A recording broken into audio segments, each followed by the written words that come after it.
कड़कती बारिश के बिजलियां और बूंदों के बीच लीवा की सौतेली माँ ने पत्थर दिल होकर उसे घर से बाहर निकाल दिया था।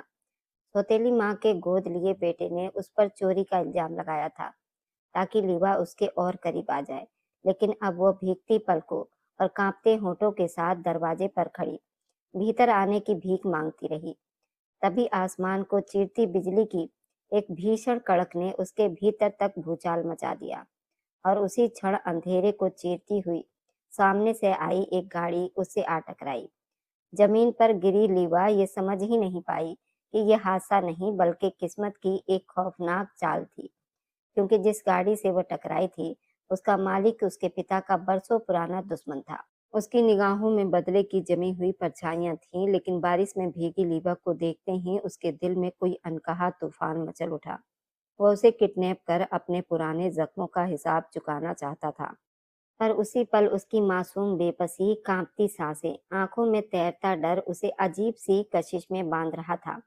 दुश्मनी और आकर्षण के बीच उलझा हुआ वो पल रहस्य रोमांच से भरी एक ऐसी कहानी की शुरुआत हो चुकी थी जहां हर धड़कन खतरे की लपेट में थी, हर नजर में एक अनकहा वादा छुपा हुआ था। वह एक बार फिर गिड़गिड़ाकर रो पड़ी थी। उसके जिस्म में ठंडक उतरने लगी थी। आसमान से बराबर बरसती बारिश की बूंदों ने सुइयों की तरह उसके जिस्म में करंट दौड़ा दिया था। ये तूफान उसकी जिंदगी में आज पहली बार नहीं आया था। इस तूफान ने उसे हमेशा ही बर्बाद किया था। खराब मौसम, मूसलाधार बरसती बारिश और बार बार कड़कने वाली बिजली ने लीवा को अपने अंदर सहने पर मजबूर कर दिया था। दरवाजा पीट पीट कर वह बैठ चुकी थी। अब तो वह बिल्कुल ही मायूस होने लगी थी। चेहरे पर बिखरते आंसू बारिश के पानी में घुल रहे थे। उसकी बड़ी बड़ी खूबसूरत आंखों में परेशानी, दुख, क्या कुछ नहीं था। अपने कांपते जिस्म को समेटे वह पलटी थी। क्या करूं, कहाँ जाऊं? चाची ने दरवाजा नहीं खोला। वह जानती थी कि उसकी चाची अहिल्या देवी ऐसे ही थी, सख्त दिल, और दुनिया की कोई चीज़ उनके दिल को मोम नहीं कर सकती थी, खासकर लीवा के बारे में। उसने बेबसी से अपनी पलकें मींच ली। बिजली एक बार फिर कड़की। गेट के सामने एक पल के लिए रोशनी हुई। बेकाबू होकर वह डर से 2 कदम पीछे हटी। वह रात के उस सन्नाटे में शहर में कहाँ जाती? अभी तो बारिश हो रही थी। कोई अपने घर के बाहर नहीं निकलेगा। अगर कोई गलत इरादे वाला आदमी आ गया तो वह बेकाबू डर में पड़ गई थी। दरवाजे के उस पार कोई नहीं था। गार्ड भी न जाने कहाँ जाकर सो गया था। उसके इतने बार दरवाजा पीटने पर भी वह दरवाजा खोलने नहीं आया था। शायद उसे अहिल्या देवी से अच्छी खासी डांट मिली होगी। वह अपने टुकड़ों पर पालती उसे, वह तो उसी का ही सुनता ना। अपने जेठ की औलाद को बर्दाश्त करने से वह बहुत घबराती थी। अचानक ही अंदर से पैरों को घसीट कर चलने की आवाज़ आ रही थी। शायद उसको मेरी चीख पुकार सुनकर तरस आ गया था। एक बार फिर वह पूरी ताकत से दरवाज़ा पीटने लगी थी। खटखट की आवाज़ से छोटा गेट खुला और चौकीदार ने अपना सिर बाहर निकाला। वह नींद खराब होने पर बुरी तरह से गुस्से में था। लीवा की हैसियत इस घर में क्या थी, इस बात से वह खूब जानता था। भगवान के लिए गार्ड अंकल, मुझे अंदर आने दो। बाहर बहुत ज़्यादा ठंड हो रही है, बारिश है। मैं रात के इस पहर अकेली बाहर नहीं खड़ी हो सकती। आप प्लीज़ कुछ तो मदद करें। और वह एकदम बिलक बिलक कर रोने लगी। चौकीदार ने एक अजीब सी निगाह उस पर डाली। अहिल्या मैडम ने कहा है कि तुम्हें अंदर नहीं आने देना। अब तुम यहाँ खड़ी होकर शोर मचाना बंद कर दो और जहाँ दिल करता है वहाँ चली जाओ। ये तो तुम्हें चोरी करने से पहले 100 बार सोच लेना चाहिए था ना। सुबह से पहले ये दरवाज़ा नहीं खुलेगा। चौकीदार ने ऐसे ही गुस्से में उसे जवाब देते हुए खटाक से दरवाज़ा बंद कर दिया था। दरवाजे के बाहर लीवा का दिल डर से धड़क रहा था। और उस घर का नौकर तो अहिल्या देवी से तनख्वाह लेता था, उसी का वफादार था। उसे भला लीवा से हमदर्दी करके क्या लेना देना था। अब तो लीवा की टांगों से जान निकलने लगी थी। मौसम की सख्ती अब अपना असर दिखा रही थी। उसे यूं महसूस हुआ जैसे ज़मीन और आसमान उसके सामने घूमने लगे हों। बराबर बरसती तबातोड़ बारिश में कोई कमी नहीं रह गई थी। लीवा ने बेबसी से अपनी आंखों में आए आंसू साफ किए। मैंने चोरी नहीं की, आज एक और इल्ज़ाम लग गया मुझ पर। चाची ने एक बार भी नहीं सोचा कि भला मैं चोरी कैसे कर सकती हूँ। बेबसी से सोचती वह पलटी थी। उसका गोरा रंग, उसके कपड़े बारिश से उसके जिस्म में चिपक गए थे। लंबे लंबे बाल गर्दन पर बिखरे हुए थे। डर के मारे उसकी रंगत बेहद सफ़ेद पड़ गई थी। आज जो भी कुछ हुआ था, उसकी चाची की लड़की माया ने अपनी माँ के अलमारी से पैसे चुराए थे। इल्ज़ाम मुझ पर लगा दिया। मेरी चाची ने भी ये सब जानना ज़रूरी नहीं समझा। उन्हें पता था कि बेटी के मुकाबले में मुझ पर इल्ज़ाम रखना ज़्यादा आसान है। उसके होठों पर एक फीकी सी मुस्कुराहट बिखर गई थी। बेबसी में उठकर आसमान की तरफ देखने लगी, जैसे वह अपने मर जाने वाले माँ बाप से शिकायत कर रही हो। मगर वहाँ से कोई जवाब नहीं आया। लड़खड़ाते कदमों से वह गली पार करने लगी थी। न जाने वह कितनी देर चलती रही, शायद आधा घंटा या 15-20 मिनट। लीवा को लगा वह कई सदियों तक किसी मंजिल पर पहुँचने की कोशिश कर रही हो। हर छोटी सी आहट पर वह बुरी तरह से चौंक जाती थी, मगर अब उसकी बर्दाश्त जवाब दे रही थी। शायद यही वजह थी कि सामने से आती तेज लाइट को वह देख न सकी। गाड़ी चलाने वाला भी शायद बारिश के थपेड़ों से परेशान था, इसलिए सामने से आती बारिश में भीगती जिस्म को वह देख नहीं सका था। यूं भी उसे कैसे अंदाजा हो सकता था कि रात के इस पहर एक 18 साल की लड़की अपने घर वालों के जुल्म से सताई हुई है, अपने लिए ठिकाना तलाश कर रही होगी। एकदम गाड़ी के सामने आई तो फ्रंट सीट पर बैठे अंश की काली आंखों में आश्चर्य फैल गया। तेज जलती हुई गाड़ी की रोशनी में उसका साया देखते ही उसने बेकाबू होकर ब्रेक लगाए। तेज चलती रफ्तार के साथ गाड़ी एकदम से रुक चुकी थी। गाड़ी ने लीवा को कमजोर पड़ते जिस्म को धक्का दिया था। वह उछलकर रोड के दूसरी तरफ जा गिरी थी और अपने होश खो बैठी थी। गाड़ी की टक्कर ने उसके रहे सहे होश भी छीन लिए थे। वह आंखें मूंदे अंधेरे में खुद को डूबता हुआ महसूस कर रही थी। जिस वक्त गाड़ी का दरवाज़ा खोलकर अंश बेकाबू बाहर निकला, तेज बरसती बौछार ने उसे पल में ही भिगो दिया था। मगर वह ऐसे मौसम से घबराने वाला नहीं था। जैकेट की जिप बंद करते हुए तेज कदमों से चलता हुआ वह उसे बेहोशी की हालत में देखकर पास आया। कौन है ये? रात के इस पहर ये लड़की बाहर क्या कर रही है? वह परेशान हो उठा था। हाथ में पहनी घड़ी पर उसने समय देखा। रात के 2 बज रहे थे। वह औंधे मुंह फर्श पर गिरी पड़ी थी। माथे से खून बह रहा था। बारिश के साथ पथरीली जमीन पर गिरी पड़ी थी। अंश ने बेकाबू होकर उसको कंधे से पकड़कर सीधा किया और एक पल के लिए वो बिल्कुल ही हैरान रह गया था। ये चेहरा, ये नैन नक्श जाना पहचाना था। ये लीवा रणवीर अंकल की भतीजी है, रणवीर अंकल के छोटे भाई की बेटी। वह बेकाबू लड़खड़ाकर उठा। किस्मत इतनी जल्दी भी मेहरबान होती है, कोई दुआ इतनी जल्दी भी स्वीकार हो जाती है। अंश को विश्वास न हुआ। उसके हाथों में वह लड़की थी जिसके जरिए वो बाजी पलट सकता था, शतरंज के मोहरे बदल सकता था, अपने पुराने जख्म, अपने पुराने दुश्मन रणवीर से बदला ले सकता था। उसके घर की एक औरत उसके कब्जे में थी। अंश के चेहरे पर बेकाबू फैली हुई मुस्कान से उसकी पुरानी दुश्मनी ताज़ा हो उठी थी। धीरे से झुककर उसने लीवा की सांस चेक की। वो बेहद धीरे चल रही थी। ये जिंदा है। हे भगवान, आपकी कृपा है, इसकी सांस तो चल रही है। अंश के होठों से आवाज़ आई थी। अब तो गए रणवीर, अब पुराने बदले चुकाने में आसानी होगी। मुझे अंदाज़ा है कि तुम अपने घर की इज्जत के मामले में किसी तरह की कोताही नहीं करोगे और अब तुम्हारी इज्जत मेरे कब्जे में है। धीरे धीरे उसने ज़मीन पर बेहोश पड़ी रणवीर की भतीजी लीवा को अपनी बाहों में उठा लिया था। सर्द मौसम में अपनी बाहों में मौजूद उस बेहोश लड़की का हुस्न उसे घायल करने लगा था। हर बार बिजली कड़कने पर उसे उसका चेहरा दिखाई देता था। अंश ने अपना सिर झटका और धीरे से उसे गाड़ी की पिछली सीट पर लेटाते हुए उसे याद आया, जब पहली बार उसने लीवा को रणवीर की कोठी में देखा था, तब कोठी में कोई शादी थी और वह लाल रंग का खूबसूरत कपड़ा पहने चुपचाप अपनी उंगलियां मसलते हुए अलग टेबल पर बैठी थी। तब भी वह एक वेटर का रूप धारण कर रणवीर पर नज़र रखे हुए था। शायद ये लड़की अलग थलग रहना पसंद करती थी, मगर अब तो उसे अपने चाचा के किए हुए कर्मों की सज़ा भुगतनी होगी। धाड़ से दरवाज़ा बंद करते हुए वह ड्राइविंग सीट पर बैठा था। वह चेहरा जहाँ कुछ पलों पहले तक कोई असर नहीं था, अब वहाँ एक खतरनाक सी मुस्कुराहट उभर रही थी। वह खेल में उतरने वाला शतरंज का खिलाड़ी था और जीत जरूर उसी की होनी थी, क्योंकि उसके पास खेल का सबसे नाजुक मोहरा था। उसने पलटकर एक निगाह उस बेहोश लीवा के जिस्म पर डाली, जिसके होंठ नीले पड़ रहे थे। हाँ, मगर उससे पहले मुझे इसे ज़िंदा रखने की कोशिश करनी है। कहीं ऐसा ना हो कि ये मर ही जाए। ये लड़की रात को घर से बाहर क्या कर रही थी?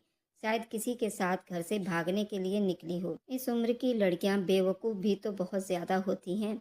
गाड़ी स्टार्ट करते हुए अपनी ही सोचों में उलझा हुआ था और पिछली सीट पर होश हवास से बेगाना पड़ी लीवा नहीं जानती थी कि उसकी ज़िंदगी अब किस मोड़ पर दाखिल हो चुकी है। पूरे रास्ते यही सोचता रहा कि अपनी इस कामयाबी के मोहरे को लेकर वह कहाँ जाए। अंश की काली आंखों में बेचैनी के साथ साथ अब उलझन भी बढ़ रही थी। वह उसे अपने घर नहीं ले जा सकता था। उसे पता था उर्मिला देवी उस लड़की को देखते ही भूल जाएंगी वह उनका बेटा है, और फिलहाल वह अपनी इस हरकतों के लिए उनसे किसी भी तरह की अच्छाई की उम्मीद नहीं कर सकता था। पहले ही बहुत अच्छाइयाँ करके उन्होंने सबको अपना दुश्मन बना लिया था। यही वजह थी कि वह 28 साल का होने के बावजूद सिर्फ दुश्मनियाँ ही निभा रहा था। अभी तक उसे अपना घर बसाने का मौका नहीं मिला था, मगर अब मैं इस दुश्मनी को उसके आखिरी अंजाम तक पहुंचा कर ही छोड़ूंगा। मेरी माँ की आंखों में आए हुए आंसुओं का सारा हिसाब अब रणबीर को देना ही होगा। ये सोचते हुए आखिरकार उसने अपनी गाड़ी का मुंह फार्म हाउस की तरफ मोड़ लिया था। यही वो जगह थी जहाँ उसे कोई डिस्टर्ब नहीं कर सकता था। वहाँ वह सुरक्षित था। अपने उसी इरादे के साथ गाड़ी फार्म हाउस के सामने रोकी तो वफादार चौकीदार ने जल्दी से आकर दरवाज़ा खोल दिया। साहब जी, ये कौन है? चौकीदार ने हैरानी से पूछा तो अंश ने एक ठंडी निगाह से चौकीदार को देखा। वह समझ गया ये साहब का पर्सनल मामला है, उसे अपनी राय नहीं देनी चाहिए। वह चुपचाप आगे बढ़कर बेहोश लीवा के जिस्म को गाड़ी से निकालने की कोशिश करने लगा। अंदर के तरफ जाते अंश ने पलटकर ये मंजर देखा। न जाने क्यों उसे अजीब सी बेचैनी हो रही थी। तुम पीछे हट जाओ, मैं खुद ही निकाल लेता हूँ। वह आगे बढ़ा। बूढ़े चौकीदार को पीछे हटते देख उसने धीरे से लीवा के जिस्म को गाड़ी से बाहर निकाला। उसके कपड़े पूरी तरह भीग चुके थे। वह अभी तक बेहोश थी। मेरे कमरे का दरवाज़ा खोलो जल्दी, हीटर ऑन करना, चौकीदार को समझाते हुए उसे निर्देश देते हुए वह तेज़ी से अंदर बढ़ता गया। बाहर बरसाती तूफानी बारिश में अब थोड़ी बहुत कमी आ गई थी, मगर माहौल में ठंड अब पहले से ज़्यादा बढ़ गई थी। उसे यूं ही बाजुओं में उठाए हुए वह फार्म हाउस के पिछले हिस्से को पार करता हुआ अपने कमरे की तरफ आ गया था। यहाँ मौजूद उसका बड़ा सा बेडरूम हमेशा ही तैयार करके रखा जाता था। चौकीदार वहाँ के नौकरों को पता था कि कब किस वक्त साहब आ जाएं। फिर नौकरों को उसके मूड को सहन करना उसके बस की बात नहीं थी। फिलहाल हमेशा ही उसका बेडरूम रेडी करके रखता था। अभी भी उसने बेडरूम का दरवाज़ा खोला तो अंश के माथे पर उलझन दिखाई दिए। क्या कोई और कमरा तैयार नहीं? एक ही कमरे में तो नहीं रह सकते ना, मैं और ये दोनों? चिढ़कर बोला तो चौकीदार ने अपना चेहरा झुका लिया। साहब जी, आपने अपने आने की खबर नहीं दी। बारिश की वजह से सारे नौकर छुट्टी पर हैं, इसलिए बाकी सारे कमरे की सफाई नहीं हुई। सिर्फ यही कमरा आज साफ किया गया था। चौकीदार की बात पर वह गुस्से के अंदाज में पलटा। चौकीदार का गुस्से से दिल चाहा वह एक बार फिर साहब और उस लड़की के बीच के रिश्ते के बारे में पूछे, मगर कुछ देर पहले वाली उसकी निगाह याद करके वह खड़ा रहा। अंश ने अंदर बढ़कर उसे बेड पर लिटा दिया था। एक हल्की सी चीख लीवा के होठों से निकली। प्लीज़ चाची, दरवाज़ा खोल दो, मुझे डर लग रहा है, वह टूटे शब्दों में बोली थी। कुछ अधूरे आवाज़ अंश के कानों से टकराए। वह गहरी सांस लेता हुआ पलटा। उसके कमरे में उस लड़की के साथ उसे रात बितानी थी। ये करना उसकी मजबूरी थी। उसे ये जंग जीतनी थी और जीतने के लिए वो फिलहाल किसी भी हद तक जा सकता था। चौकीदार को वापस भेजने के बाद उसने कमरे का दरवाज़ा लॉक किया और पलटकर हीटर ऑन करने लगा था। कमरे में गर्मी फैली तो धीरे से लीवा के चेहरे की रंगत फिर से वापस लौटने लगी। नीले पड़े होंठ वापस अपने असली रूप में आए। अंश ने हैरान होकर उसे देखा। वो बेहद खूबसूरत थी, इतनी खूबसूरत कि कुछ पलों तक वो अपनी निगाह हटा नहीं सका। उसके कपड़ों से निगाह चुराते हुए वह पलटा। बाहर फैली रात और अंधेरे में फैली तन्हाई उसके जिस्म में करंट सा दौड़ा रही थी। मैं भी इस पल आम आदमी बनकर सोच रहा हूँ। जानता हूँ ये जवान और खूबसूरत लड़की है। इस वक्त मेरे और उसके बीच और कोई मौजूद नहीं है, और सबसे बड़ी बात यह है कि ये मेरे दुश्मन के परिवार में से है, तो इसके साथ मैं कुछ भी कर सकता हूँ। लेकिन क्या मैं इतना गिरा हुआ हूँ कि अपने जीत के लिए मैं दूसरे ऐसी किसी भी राह चलती लड़की को अपनी मोहब्बत दे सकता हूँ? खुद पर काबू करते हुए वो पलटकर खिड़की के सामने आकर खड़ा हो गया था, मगर निगाह भटककर एक बार फिर लीवा के जिस्म पर जा ठहरी। इस तरह गीले कपड़ों में सो रही है, सुबह तक बीमार हो जाएगी। मुझे इसके कपड़े बदल देने चाहिए। दिल मजबूत करके वह आगे बढ़ा। अलमारी से उसने अपने कपड़े निकाल लिए थे। ये ट्राउजर शर्ट उसके नाप की ही थी। जरूर लीवा को काफ़ी ढीली होती, मगर उसे उन गीले और चिपके हुए कपड़ों से छुटकारा मिल जाता। बेड पर कपड़े रखते हुए वह धीरे से उसके साथ बैठा था। अभी ये सोच रहा था, उसे उतारूं कैसे। लीवा की पीठ को देखकर वो बेकाबू झुंझुला उठा था। इतने भारी भरकम लंबे चौड़े कपड़े पता नहीं लड़कियां पहनती कैसे हैं। वह झुंझलाकर वापस उठ खड़ा हुआ था। सारी हमदर्दी हवा हो गई। उसे बेकाबू खुद पर गुस्सा आने लगा था। मरती है तो मरे, अच्छा है, एक दुश्मन ही कम होगा ना। मैं बिना वजह क्यों इतना पागल हो रहा हूँ। खुद को धिक्कारते हुए वो पलटकर खिड़की के पास रखी कुर्सी पर आकर बैठ गया। रात धीरे धीरे बीत रही थी। बाकी वक्त उसने नॉर्मल तरीके से कोशिश की थी बिताने की। वह पलटकर पीछे की तरफ ना देखे। न जाने कितना वक्त बीता जब उसे अपने पीछे हल्की सी कराह की आवाज़ सुनाई दी। रात अभी कुछ हद तक बाकी थी। अंश ने पलटकर देखा, वह जाग रही थी। जागते हुए हैरानी से उसके पास देखते हुए आया और वह ये जानने की कोशिश कर रही थी कि वह किस जगह पर है। मैं कहाँ हूँ, आप कौन हैं? अंश पर निगाह पड़ते ही उसका रंग बिल्कुल खतरनाक हद से ज़्यादा सफ़ेद पड़ गया था। वो बेकाबू बेड से उठकर खड़ी हुई। नज़र अपने कपड़ों तक गई। एक पल के लिए उसे तसल्ली हुई, मगर अगले ही पल उसका गला एक बार फिर सूखने लगा था। कौन हैं आप? मुझे यहाँ क्यों लेकर आए हैं? मैं किस जगह पर हूँ? क्या चाची ने आपको भेजा था? वह मुश्किल से बोलते हुए दरवाजे की तरफ देखती, कभी अंश की तरफ देखती, जो गहरी निगाहों से उसके जिस्म का जायजा ले रहा था। आप मेरे फार्म हाउस में हैं मैडम, और मुझे किसी ने तुम्हारी गुलामी करने के लिए नहीं भेजा था। मैं तुम्हें खुद यहाँ पर लाया हूँ, अगवा करके। इस वक्त तुम मेरी कैदी हो। वह बड़े ही इत्मीनान से कहते हुए पैंट की जेब में हाथ डालता उसके सामने आकर खड़ा हो गया था। लीवा की रंगत अब पीली पड़ गई थी। किडनैप? लेकिन क्यों? मुझे क्यों किडनैप किया आपने? वे कांपते होठों से बड़ी मुश्किल से बोल पाई थी। उसे याद आया, बरसाती बारिश में वह घर के बाहर बिल्कुल अकेली थी और बारिश से डरकर वह बारिश से छुपने की कोशिश कर रही थी। फिर चलने लगी थी। एक गाड़ी ने उसे टक्कर मारी थी। कहीं आप वही गाड़ी वाले तो नहीं? वो बुरी तरह से लड़खड़ा गई थी। उसे ज़्यादा जोर का चक्कर आया था। अंश ने अपने हाथ आगे बढ़ाए, मगर न जाने क्या सोचकर उसने अपने बढ़ाए हुए हाथों को वापस खींच लिया। जी हाँ, मैं वही हूँ, गाड़ी वाला। मेरा नाम अंश है। शायद तुमने अपनी उस बड़ी सी कोठी में मेरे नाम की पुकार अक्सर सुनी होगी। मेरी नहीं तो मेरे पिता का नाम तो जरूर सुना होगा। मैं वही हूँ जिसने तुम्हारे चाचा चाची की रातों की नींद हराम कर रखी है। बहुत ही हिसाब किताब बाकी है तुम्हारे चाचा चाची से मेरा। देखो किस्मत मुझ पर किस तरह मेहरबान हुई है। सारे हिसाब आज ही चुकता करने होंगे, और मुझे मौका भी मिल गया है। वह दिलचस्पी भरे अंदाज में कह रहा था। लीवा को पल भर को लगा जैसे जमीन खिसक गई हो। उसकी आंखों में पानी भरने लगा। एक नर्क से निकलकर दूसरे नर्क में आ फंसी थी। उसने बेकाबू होकर आंखों में आए आंसुओं के साथ दरवाजे का जायजा लिया। उसे पता था यही सब होगा। इतनी रात घर से बाहर रहने वाली लड़कियों के साथ यही सब होता है। काश चाची ने दरवाज़ा खोल दिया होता। पलकें झपकाकर उसने आंखों में आए आंसुओं को अपने अंदर पी लिया। अंश ने तिरछी नज़र से उस लड़की को देखा, जिसके चेहरे पर अजीब सी बेबसी उभर आई थी। आप मेरे साथ क्या करेंगे? प्लीज़ मुझे जाने दीजिए।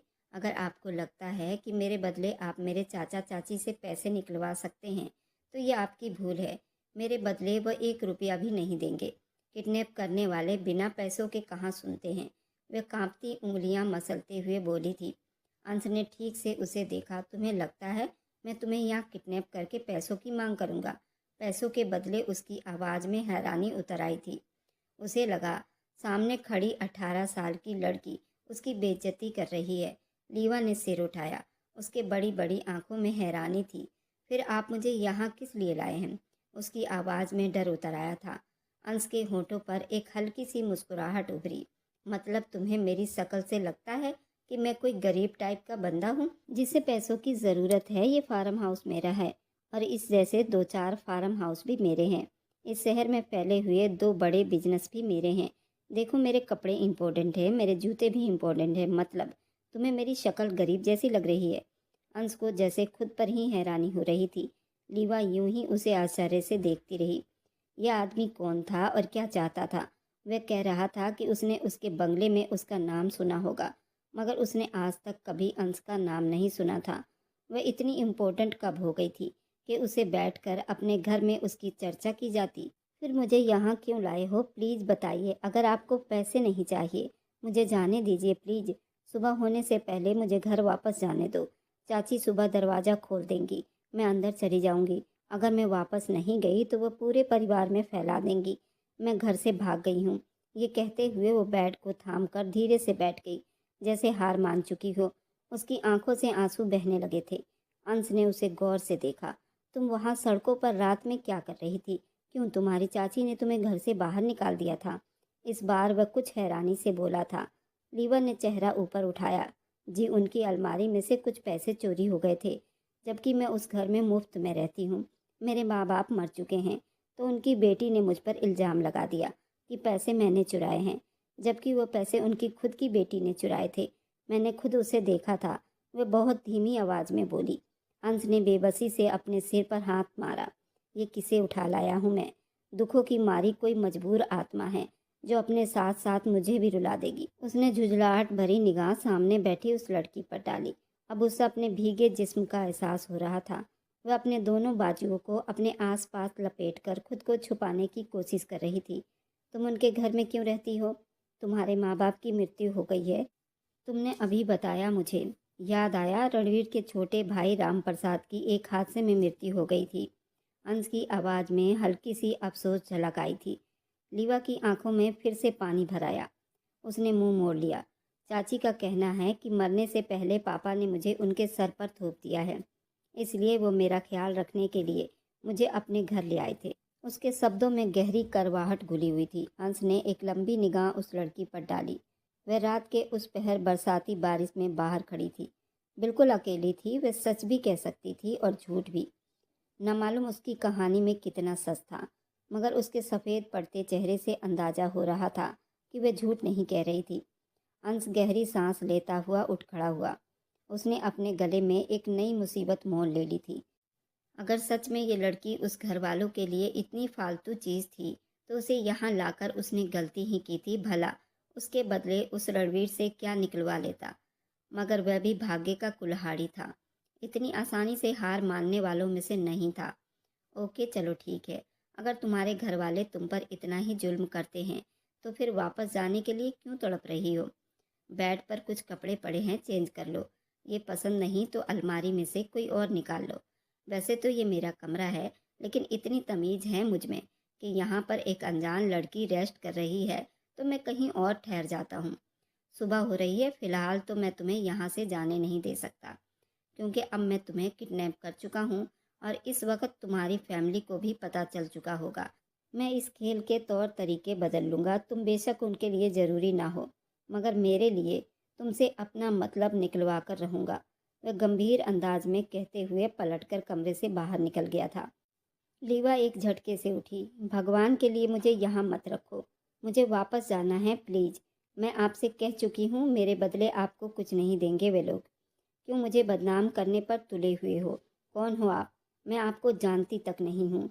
वह एकदम उसके पीछे दरवाजे तक लपकी थी। अंश ने झट से दरवाज़ा बंद करते हुए पलटकर उसे देखा, जिसकी आंखों में डर और परेशानी थी। रिलैक्स करो, मैं तुम्हें यहाँ कुछ करने के लिए नहीं लाया हूँ। मुझे जो करना होगा मैं खुद ही कर लूँगा। अब तुम मेरे गले पड़ गई हो तो कुछ दिन यहाँ रुक जाओ। इतना अच्छा फार्म हाउस है, ज़रा घूम फिर कर देख लेना, एंजॉय कर लेना, लेकिन यहाँ से बाहर निकलने की कोशिश मत करना। जानती हो, मैं जितना ठंडे मिजाज का आदमी हूँ उतना ही खतरनाक भी हूँ। दिमाग उलट जाता है मेरा अगर कोई लड़की मेरी बात ना माने। तुम्हारे चाचा के साथ मेरे पुराने हिसाब किताब चुकता करने हैं, और अब उसमें तुम मेरी मदद करोगी। बेशक तुम उनके लिए ज़रूरी ना हो, लेकिन इस्तेमाल कैसे करना है अंश को अच्छे तरीके से पता है। अब वापस अंदर जाओ, कपड़े बदल लो।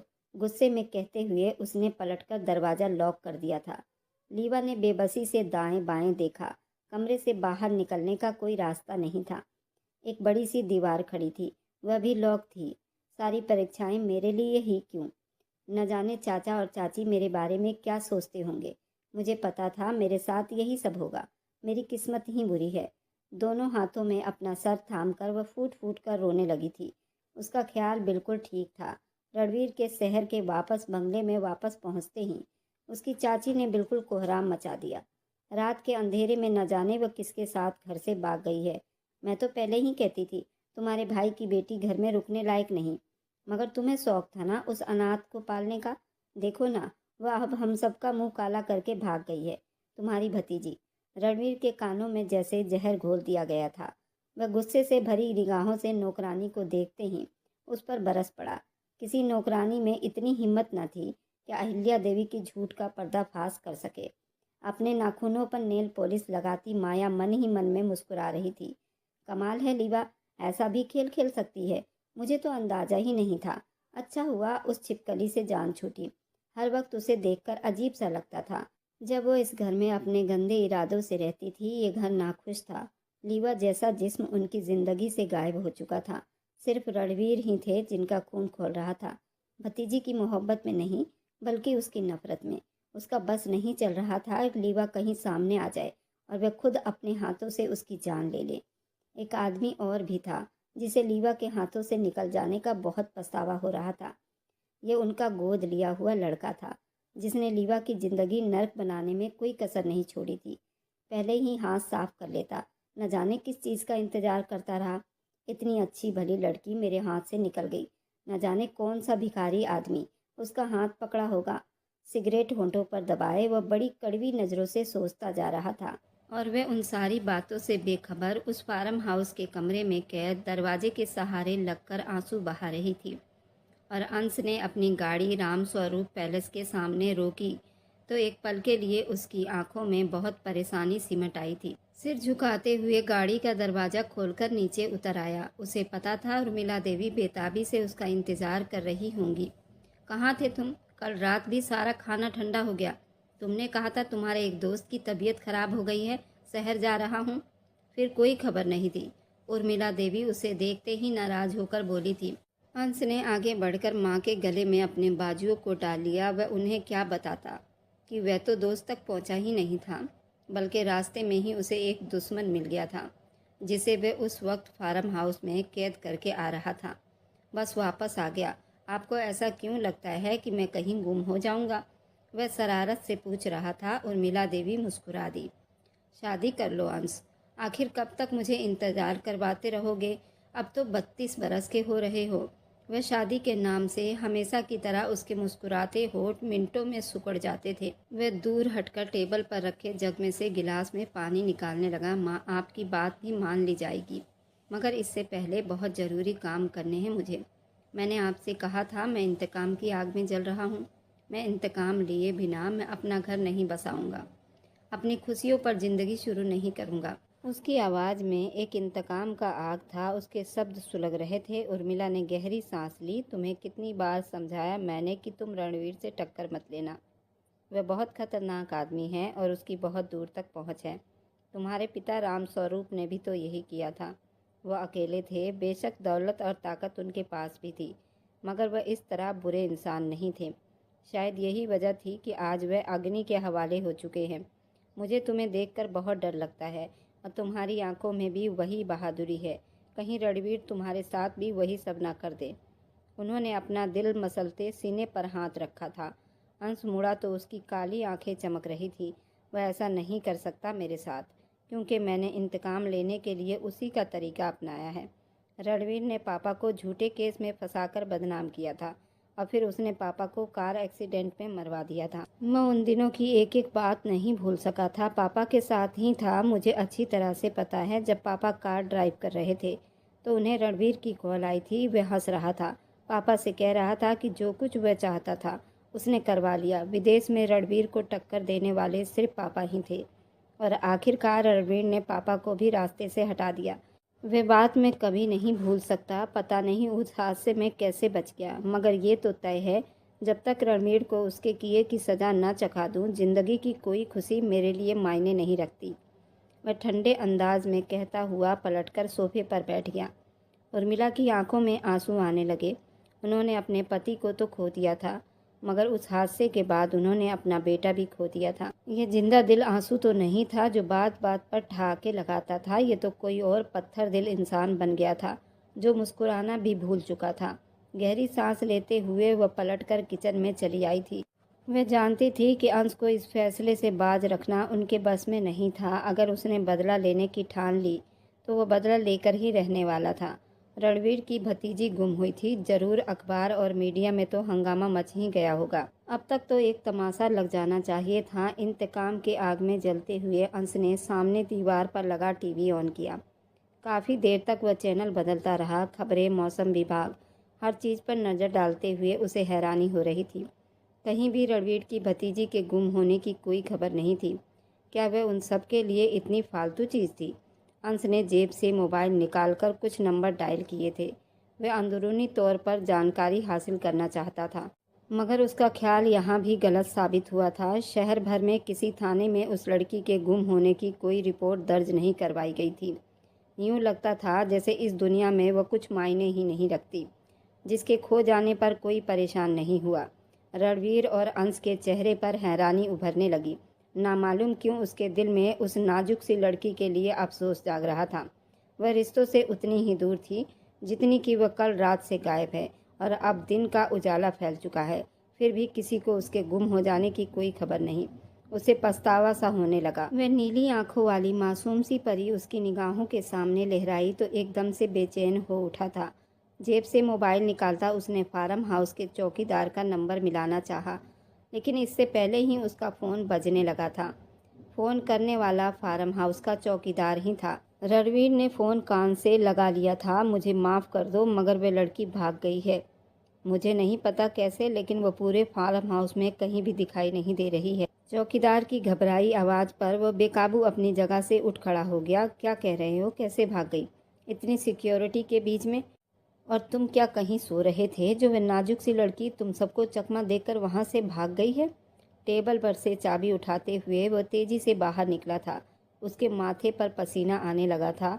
कुछ पल में वह लड़की, जिससे पहले तक उसे हमदर्दी महसूस हो रही थी, अब उसके लिए खतरे की घंटी बनने वाली थी। अगर वह लड़की वहां से फरार होकर रणवीर तक पहुंच जाती तो उसे बता देती कि उसे किडनैप करने वाला कोई और नहीं बल्कि अंश था। उसकी पुरानी दुश्मनी अब एक नई तरह से घातक साबित होने वाली थी।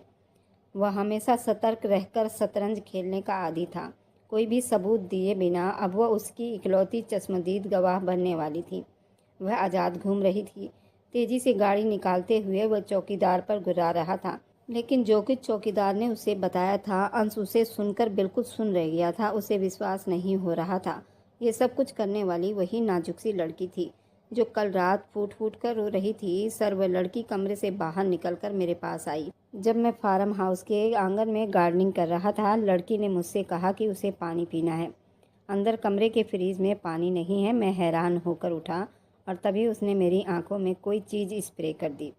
शायद कोई बॉडी स्प्रे या परफ्यूम था, जिससे मेरी आंखों में जलन होने लगी। मैं एक पल के लिए घबरा गया। उसी पल का फ़ायदा उठाकर वह खुले दरवाजे से बाहर की तरफ भाग गई।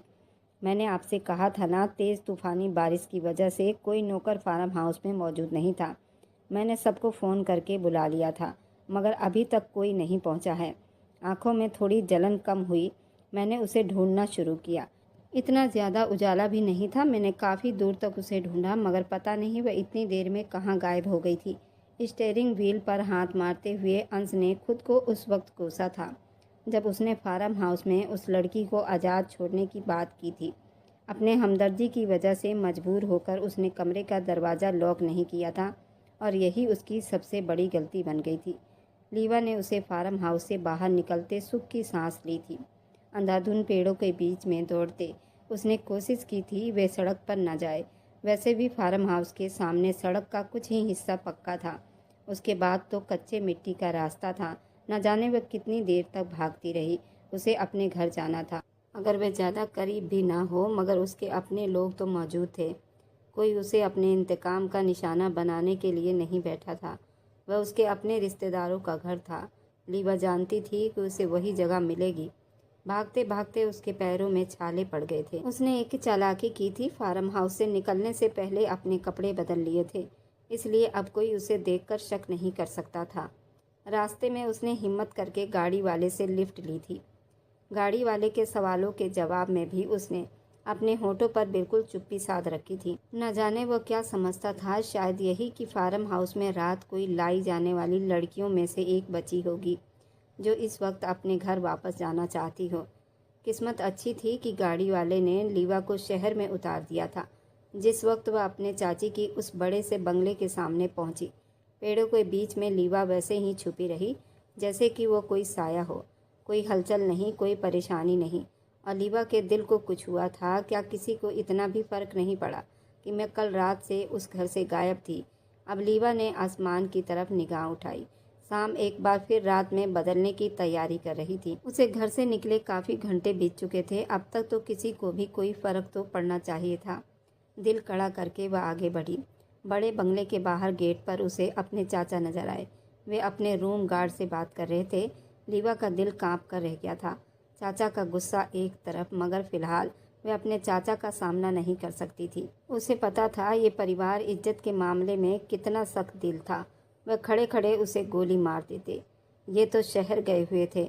उन्हें तो पता भी नहीं था कि रात चाची ने उसे एक झूठे मूठे इल्जाम के तहत घर से बाहर निकाल दिया था। मुझे चाची जी से बात करनी चाहिए। मैं उन्हें बताऊंगी कि आखिर आपने ही तो मुझे घर से बाहर निकाला था। फिर उसके बाद जो कुछ हुआ वह सब उन्हें बताऊंगी। वह धीरे से मुड़कर बंगले के पीछे हिस्से में चली आई थी। अंदर दाखिल होने का दूसरा रास्ता भी था। छोटे दरवाजे से अंदर दाखिल होते हुए उसे किसी ने नहीं देखा। बंगले में एक सन्नाटा सा छाया हुआ था। चाचा के कमरे में उसे उसी रास्ते से जाना था। रास्ते में कदम रखते ही कुछ दूर ही चल पाई थी जब अचानक वह चौंक कर पलटी। उसे अपने पीछे किसी की मौजूदगी का एहसास हुआ था। उसका सब ठीक था। उसके पीछे सोहन खड़ा था। चेहरे पर मक्कारी भरी हंसी सजी हुई थी, आंखों में हमेशा वाली चमक लिए। उसने आगे बढ़कर अपना हाथ लीवा के होठों पर दबा दिया। देखो तो जरा कौन वापस आया है। पूरी रात घर से बाहर रंगरलियां मनाने के बाद आखिरकार तुम्हें घर का ख्याल आ ही गया। लीवा को उसकी पकड़ अपने जिस्म में सिहरन पैदा करती हुई महसूस हुई। उसकी आंखों में नमी उतरने लगी। उसने खुद को छुड़ाने के लिए जोर लगाया, मगर सोहन की पकड़ उसके ऊपर मजबूत होती चली गई। पापा तो पता नहीं तुम्हारे साथ क्या करेंगे। उन्हें साफ साफ कह दिया है कि अब अगर तुम घर आई तो तुम्हें सीधा गोली मार देंगे। वैसे तुम गई किसके साथ थी? हाँ, जो लेकर गया था वह छोड़ गया क्या? मेरे साथ तो नरमी दिखाते हुए तुम्हारी बड़ी जान जाती थी। बाहर अपना सब कुछ खुशी खुशी लुटा कर आई हो ना? वह उसके ऊपर झुकता हुआ वहसी अंदाज में कह रहा था। लीवा को अपनी सांसें रुकती हुई महसूस हुई। एक बार उसने खुद को छुड़ाने की कोशिश की थी। पिछले रास्ते से आना उसकी सबसे बड़ी गलती साबित हुई थी। चाची के अलावा आखिर वह उस आदमी को कैसे भूल सकती थी जिसने हमेशा लीवा पर गंदी नज़र रखी थी। पिछले 4 सालों में कोई मौका ऐसा नहीं गया था जब सोहन ने गलीज नज़रों को उस पर डालना नहीं भूला था। वह हमेशा मौके की तलाश में रहता था। कब किस वक्त फ़ायदा उठा ले। कभी उसके हिप पर हाथ मारता, कभी उसके छाती पर, और कभी कोई जोर ज़बरदस्ती कर देता। नामालूम कैसे लीवा उसे भूल गई थी। एक झटके से उसने सोहन का हाथ अपने होठों से हटाया। मुझे छोड़ दो, नहीं तो मैं चाचा को सब कुछ बता दूंगी। मुझे जाने दो। उसने खुद को छुड़ाने की कोशिश की, मगर सोहन ने एक बार फिर उसे अपनी पकड़ में लेते हुए अपना हाथ सख्ती से उसके होठों पर जमा दिया। चिल्लाने की कोशिश मत करो। इन लोगों के लिए तुम वैसे भी गायब हो चुकी हो। थोड़ा सा फ़ायदा मुझे भी उठाने दो तो क्या हो जाएगा तुम्हारा? तुम जैसी लड़कियों के तो न जाने कितने बॉयफ्रेंड होते हैं जो आधी रात को घर से गायब हो जाती हैं। मुझे भी अपना बॉयफ्रेंड ही समझ लो। वह उसके ऊपर झुका था और लीवा के होठों से एक दिल दहला देने वाली चीख निकली, मगर वह किसी के कानों तक नहीं पहुंच सकी।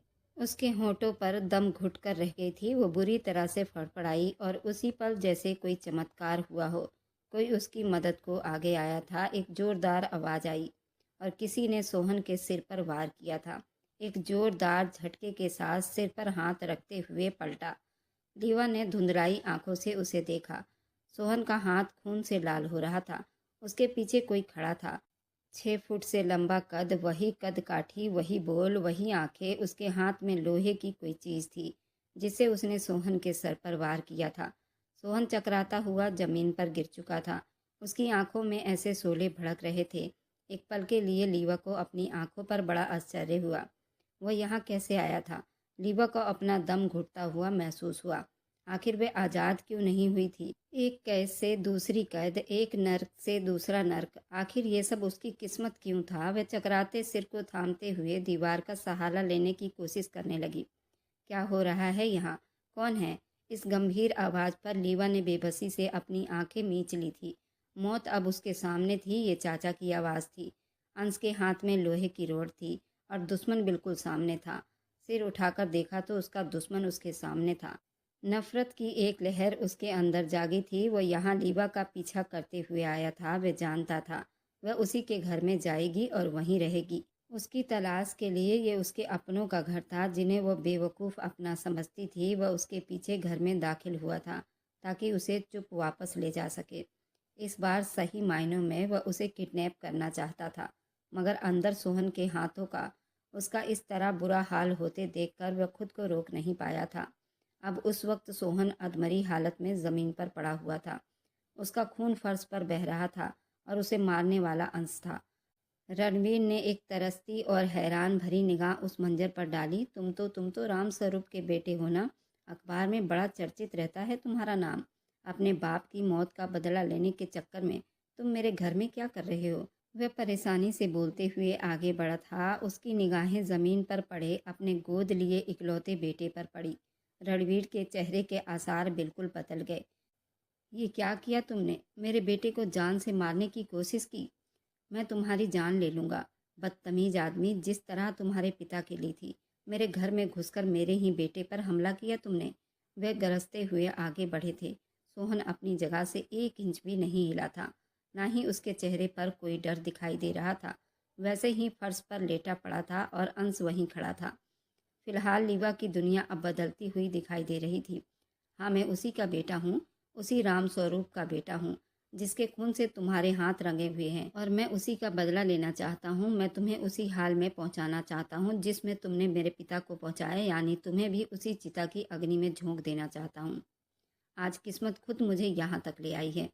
अपने हाथ में पड़ी लोहे की रोड जमीन पर फेंकते हुए वे 2 कदम चलकर रणवीर के सामने आकर खड़ा हो गया। रणवीर के चेहरे पर साफ घबराहट नजर आ रही थी। उस आदमी से वो कब से बदला लेना चाहता था। अंश उससे उम्र में आधा था, लेकिन कारोबार में उसने रणवीर को नाच नचा रखा था। रणवीर को अपनी आंखों में अपनी हार दिखाई दे रही थी। इतनी दिलेरी के साथ उसके घर में खड़ा होकर उसे ही धमका रहा था। ये मेरा घर है और इस वक्त तुम मेरे घर के अंदर खड़े हो। उसके आवाज़ पर सारे नौकर दौड़ते हुए आ गए। उसने चिल्लाते हुए कहा, और तू कब मरेगा? तुझे तो खुद पता नहीं चलेगा, लेकिन इतना इंतजार कौन करे? रणवीर ने गुस्से भरी मुस्कुराहट के साथ अचानक अपने कोट की जेब में हाथ डाला था। लीवा की भी आश्चर्य से आंखें फैली जा रही थी। उसका चाचा गन हमेशा अपने पास रखता था और इस वक्त उसने वही गन बाहर निकाल ली थी। बेकाबू वो जमीन से उठी। नहीं चाचा, वह नहीं जानती थी कि वह सोहन और अपने चाचा के बीच क्यों आ गई। क्यों उसने उस आदमी को बचा लिया? उसने उसे कैद किया था। वह तो भागकर यहाँ आई थी, तो फिर उसकी जान बचाने के लिए उसने कोशिश क्यों नहीं की? रणवीर की पिस्तौल से गोली निकली थी। उसका निशाना अंश था, मगर बीच में आने वाली लीवा ने वह गोली का जख्म खुद पर झेल लिया था। गोली उसके बाजुओं में लगी थी। एक चीख उसके होठों से निकली। सफ़ेद शर्ट खून से रंग गई थी। उसकी आंखें बंद होती गई। लड़खड़ाकर गिरते हुए उसने देखा था कि उसका चाचा अंश की तरफ लपका था, लेकिन वह किस तरह उसके पास आया था उसे याद नहीं रहा। रणवीर ने वापस अपने कोट की जेब में गन डाल ली। जमीन पर पड़े अपने बेटे की तरफ देखा। वह ऐसा मौका था जब किसी को किसी का होश नहीं था। शायद कयामत ही खड़ी थी। उसे बाजुओं में उठाते हुए अंश घर की पिछली तरफ से भागा था और रणवीर नौकरों की फौज को बुलाते हुए सोहन का चेहरा थपथपा रहा था। वह अपने बेटे को बचाना चाहता था और अंश लीवा को, जिसकी उसके लिए कोई अहमियत नहीं होनी चाहिए थी, मगर उसके बावजूद वह उसकी जान के लिए फिक्र में पड़ा था। उसका खून बह रहा था। उसकी आंखें बंद हो चुकी थी। कैसा इंतकाम, कहाँ का इंतकाम, और सब कुछ भूल चुका था। अपनी गाड़ी की पिछली सीट पर लीवा को लिटाते हुए उसने पूरी ताकत से गाड़ी अस्पताल की तरफ बढ़ा दी थी। क्यों आई थी तुम मेरे रास्ते में? तुमने मुझे बचाया। तुम्हारे चाचा कभी मुझ पर गोली नहीं चला सकते थे। वह सिर्फ मुझे धमकाना चाहते थे। वे जानते थे मेरी मौत हो जाने पर उन्हें किन किन लोगों को जवाब देना पड़ेगा। स्टीयरिंग व्हील पर मुक्का मारते हुए वह होठों में बड़बड़ा रहा था। लीवा को गोली लगना सीधा पुलिस केस था। सोहन को भी अस्पताल में भर्ती कर दिया गया था। लीवा को अंश हॉस्पिटल ले आया था। अगर अंश उसके पास ना होता तो कभी इतनी आसानी से उसको ट्रीटमेंट ना मिलती। कुछ घंटों में ही उसके बाजुओं से गोली निकाल ली गई थी। उसे खतरे से बाहर कर दिया गया था। आईसीयू के बाहर टहलते हुए अंश ने महसूस किया कि उसके जिस्म में सुकून फैल रहा था। क्या हो गया मुझे? आखिर क्यों मैं उस लड़की के लिए इतना सोच रहा हूँ? कौन है वो? मैं उसे किडनैप करके लाया था। मैं उसके जरिए रणवीर से बदला लेना चाहता था, अपने पिता की मौत का बदला। और मैं क्या कर रहा हूँ? उल्टा उसे बचाता फिर रहा हूँ। वह बेबसी के आखिरी स्टेज पर था। वह अस्पताल में ही मौजूद था जब उसे अपने एक करीबी आदमी का फ़ोन आया था। रणवीर प्रेस कॉन्फ्रेंस की तैयारी कर रहा है। वह अब अपने भाई की लड़की के किडनैपिंग और उसका कत्ल करने के इल्ज़ाम लगाने वाला है। आपकी साख को शायद नुकसान पहुंचेगा। ये आदमी इज्जत के लायक नहीं है। उसके साथ वही होना चाहिए जो हम सब आपसे लंबे समय से कह रहे हैं। आपने अपने आदमी की बात सुनकर अंश ने अपने होंठ भींच लिए थे। फैसला करने का वक्त आ चुका था। उसने लीवा को सुरक्षित बाहर अपने घर पहुंचाने का हुक्म देते हुए अपनी बाकी बातें पूरी की थी। रणवीर और उसके रिश्तेदारों को वह सबक सिखाओ जो इतने सालों से सिर्फ खून चाहता था, मगर हमेशा मेरी परवरिश बीच में आ जाती थी। अब देखना दुश्मन का इंतकाम कैसा होता है। रणवीर के प्रेस कॉन्फ्रेंस से पहले ही उसके खिलाफ सारे केस खुलवाए गए थे। वे फ्रॉड था। रामस्वरूप के कत्ल का मुकदमा भी दोबारा से खुलवाया गया था। अंश ने अपनी पूरी ताकत का इस्तेमाल किया था और रणवीर ने भी कोई कसर नहीं छोड़ी थी। मगर वह एक बात भूल गया था। अंश नए जमाने का नया खून था और नई प्रगति का खिलाड़ी भी था, और उसके पास दिमाग भी था, अक्ल थी। रणवीर को कानूनी जांच पड़ताल में फंसाकर अंश ने हर उस डील में दखल दे दिया था जो रणवीर की कंपनियां कर रही थी, और सिर्फ 2 दिन में ही वह रणवीर को पाई पाई का मोहताज बना चुका था। वह विदेश में जाना माना बिजनेसमैन था।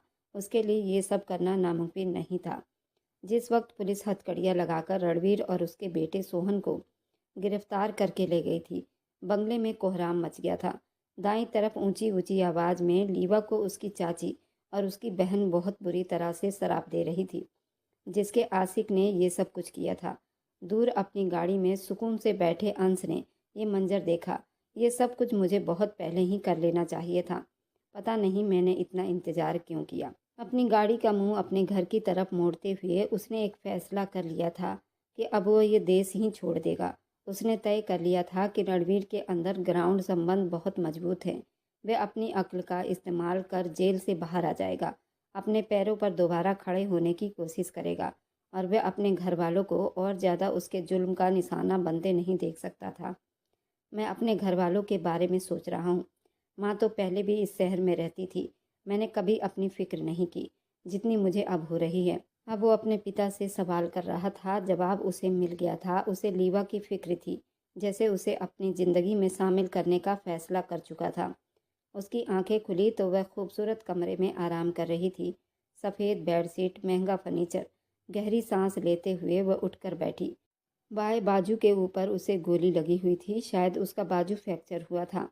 एक झटके के साथ यादें उसके दिमाग में ताज़ा हो गईं। मैं कहाँ हूँ? किसके घर में हूँ?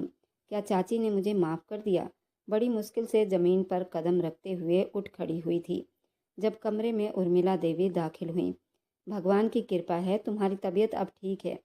पूरे 1 हफ्ते के बाद होश में आ रही हो। चोट तो ज़्यादा नहीं थी, दिमागी सदमे का असर था जिसकी वजह से तुम बेहोश हो गई थी और होश में नहीं आ रही थी। वह प्यार से कहती हुई उसके पास आकर बैठ गई थी। पहचाना? अरे मुझे ठीक से देखो, अंश की माँ हूँ। तुम इस वक्त हमारे घर पर हो। वह प्यार से बोली थी। लीवा ने अपना मुंह मोड़ लिया और तभी दरवाज़ा खुला और वह कमरे में दाखिल होते हुए दिखा था। देखो, अंश भी आ गया। लंबी उम्र है तुम्हारी बेटे। मैं वैसे तुम्हारे ही बारे में बात कर रही थी। उर्मिला देवी ने बड़े प्यार से उसके सर पर हाथ फेरा था। वह चुपचाप खड़ा रहा। अब कैसी है तबीयत? वह धीरे से लीवा के सामने आया और उसने पूछा। लीवा ने मुंह मोड़कर उसे देखा। उसके चेहरे पर आज एक नया सा असर दिखाई दे रहा था, लेकिन वह उसका क्या लगता था? कुछ भी तो नहीं, जिसके लिए उसने अपने बाजुओं पर गोली खा ली थी। मुझे किसी अनाथ आश्रम में छोड़ाओ या किसी भी जगह पर छोड़ दो। मैं एक बेसहारा लड़की हूँ। मैं आप लोगों पर और ज़्यादा बोझ नहीं बनना चाहती। मेरे चाचा ने मुझे घर से बाहर निकाल दिया। मेरे माँ बाप जिंदा नहीं हैं। मेरा इस दुनिया में कोई नहीं है। बोलते बोलते उसकी आवाज़ बैठ गई थी। उर्मिला देवी ने एक नज़र अंश की तरफ देखा था और चुपचाप बाहर निकल गई थी। कुछ फैसले उन दोनों को खुद ही करने थे, ये बात उर्मिला देवी जानती थी। वह धीरे से उसके सामने बैठ गई, उसके गोद में धरे सिर को अपने सफ़ेद हाथों से सहलाने लगी। अंश ने धीरे से उसका हाथ अपने हाथों में ले लिया। तुमने ये क्यों सोच लिया कि अब तुम्हारा कोई घर नहीं है? जिस वक्त तुमने मेरे हिस्से की गोली अपने ऊपर खाई थी, क्या उसी वक्त तय नहीं हो गया था कि मैं और तुम एक दूसरे के क्या लगते हैं? सोहन और उसका बाप अपने अंजाम को पहुंच चुके हैं और कई साल उन्हें जेल में बिताने पड़ेंगे। इससे पहले वह जेल से बाहर नहीं आ सकता और मुझे पता है अब वो इस देश में नहीं रहेगा। मैं अपना कारोबार अब अपने देश में शिफ्ट कर रहा हूँ और ज़्यादा किसी को खोना नहीं चाहता, वह धीरे से बोला था। लीवा ने आंसू भरी आंखें उठाकर उसे देखा। क्यों इतना अपनापन लगता है और आपकी मौजूदगी में खुद को इतना सुरक्षित महसूस कर रही हूँ। कौन से अपने हैं जिन्हें आप खोना नहीं चाहते? वह बेकाबू होकर बोली थी। अंश के होठों पर मुस्कुराहट आ गई थी। पहले माँ और मेरी होने वाली पत्नी जो मेरे सामने बैठी है, क्या मुझसे शादी करोगी? मना मत करना प्लीज़। अब तो हम दोनों का एक खास गहरा रिश्ता भी बन गया है, उसने उसके बाजुओं के चोट की तरफ इशारा करते हुए शरारत से कहा था। लीवा ने बड़ी मुश्किल से अपनी मुस्कुराहट छुपाई। बेशक उसका दिल दुखी था, वह अपने दिए हुए जख्मों के अंदर चूर चूर हो चुकी थी, मगर उसे अंश अच्छा लगता था जो उसे बचाने वहां तक चला गया था जहां उसकी जान को खतरा भी था और फिर उसे बचाकर ले भी आया था। जरूर मैं आपसे शादी करूंगी, लेकिन दोबारा कभी मुझे किडनैप करने की कोशिश मत करना, वह जैसे उसे याद दिलाते हुए बोली थी। अंश ने सिर हिलाकर हंस दिया। मैं तुम्हें जिंदगी भर के लिए अपने पास कैद कर लूँगा, फिर ज़रूरत नहीं रहेगी। उसकी बात पर वह बेकाबू मुस्कुरा उठी और जैसे दूर तक फूल ही फूल खिल गए थे। लीवा ने मुस्कुराकर पूछा, आखिर मेरे चाचा से आपके पिता की क्या दुश्मनी थी और क्या कारण था? तब उर्मिला देवी ने जो बात बताया, सबके होश उड़ा गए थे। उर्मिला देवी ने बताया कि सोहन की माँ कमला देवी एक बहुत ही खूबसूरत औरत थी। उन्होंने बंसी नाम के आदमी से लव मैरिज की थी। बंसी रणवीर के कंपनी में ही काम करता था। रणवीर की नज़र कमला देवी पर पड़ गई थी। रणवीर किसी भी हद तक कमला देवी को पाना चाहता था, लेकिन उसे पता था उसके बीच में कांटा बंसी है। बंसी से कमला देवी बेहद मोहब्बत करती थी। एक दिन रणवीर ने अपनी ब्रेक फेल गाड़ी बंसी के हाथ में पकड़ा दी थी। उस गाड़ी ने बंसी की जान ले ली, लेकिन ये बात कोई साबित नहीं कर पाया। इसे एक हादसे के नाम देकर छोड़ दिया गया था। रणवीर ने कमला देवी को पाने के लिए एड़ी से चोटी तक की जोड़ लगा ली थी, लेकिन वह उन्हें हासिल नहीं कर पाया। एक रात जब कमला देवी और सोहन घर पर अकेले थे, रणवीर चुपके से उनके घर पहुंच गया था। उसने कमला देवी को बेहोश किया और उनके जिस्म से वह सब हासिल कर लिया जो उसे चाहिए था। जब कमला देवी होश में आई तो रणवीर ने झूठा डरामा कर उन्हें अपने प्यार के जाल में फंसाना शुरू कर दिया और कमला देवी भी उसे अपना सब कुछ समझने लगी थी। लेकिन एक रात कमला देवी ने अपने घर की सीसीटीवी फुटेज खोली और सारी सच्चाई जान गई और उन्होंने राम स्वरूप को फ़ोन किया और सब कुछ बता दिया। राम स्वरूप को भाई जैसा मानती थी। जब राम स्वरूप वहां पहुंच रहे थे, रास्ते में ही रणवीर ने उन्हें मौत के घाट उतार दिया, जबकि उनका बेटा उसी गाड़ी में था। उस वक्त अंश की उम्र 8 साल थी और सोहन की उम्र 3 साल। सोहन रणवीर को बहुत चाहने लगा था। रणवीर भी उसे अपने बेटे जैसा प्यार करता था। रणवीर राम स्वरूप पर हमला करवाकर कमला देवी के घर पहुंचा था, लेकिन तब तक कमला देवी ने अपनी जान खुद ले चुकी थी। रणवीर ने सोहन को गले से लगा लिया और उसे अपने घर ले आया। उसे अपनी बेटियों से भी ज़्यादा प्यार देने लगा। लेकिन सोहन की माँ कमला देवी की मौत की वजह भी रणवीर ही था। जब सोहन जेल से बाहर निकला तो सारी सच्चाई जानकर उसने रणवीर का घर छोड़ दिया। उसने अंश और लीवा से भी माफ़ी मांगी थी और अंश ने अपने चचेरी बहन से सोहन की शादी करवा दी थी। उसके बाद अंश ने लीवा से शादी कर ली थी। अगर आज की कहानी आपको अच्छी लगी है तो आगे की और आने वाली सारी दिलचस्प रोमांटिक कहानियों के लिए मेरे चैनल को लाइक और सब्सक्राइब करते जाएं।